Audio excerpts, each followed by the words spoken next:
সতীর দেহত্যাগ নিয়ে এবছরের শ্যামাকালী মায়ের আরাধনায় মেতে উঠবে আগরতলা বড়জলা শক্তিমাতা প্লে সেন্টারের সকল পুজো উদ্যোক্তারা।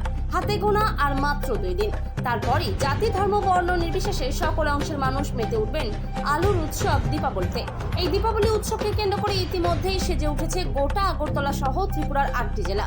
আগরতলা বড়জলা শক্তিমাতা প্লে সেন্টারের এবছরের দীপাবলির উৎসবে দর্শনার্থীদের জন্য থাকছে মাতা সতীর দেহত্যাগ নিয়ে বিশেষ আকর্ষণ। তাছাড়া থাকছে শ্যামাকালী মায়ের মানব রূপে আগমন।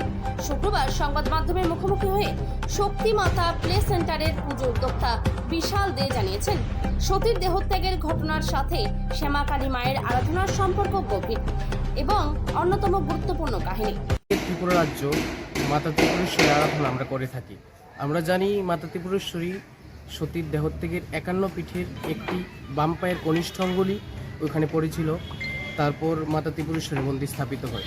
তো সেই মন্দিরের অনুকরণেই আমরা এই থিম আমরা তুলে ধরেছি।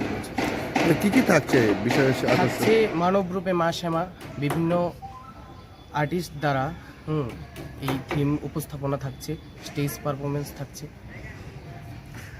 মানে এখানে কি উপরে কি কোনো মানে বিশাল মেলার আয়োজন করা হয়েছে? হ্যাঁ, মেলা হবে, 3 দিন ব্যাপী মেলা হবে, আনন্দ মেলা হবে। আমাদের চ্যানেলের মাধ্যমে মানে সমস্ত দর্শকদের উদ্দেশ্যে কি বলবো? আপনাদের চ্যানেলের মাধ্যমে আমরা সমগ্র রাজ্যবাসীকে শক্তিমাতা প্লে সেন্টারের পক্ষ থেকে অগ্রিম দীপাবলির আন্তরিক প্রীতি ও শুভেচ্ছা জ্ঞাপন করি এবং শ্যামা মায়ের নিকট প্রার্থনা করি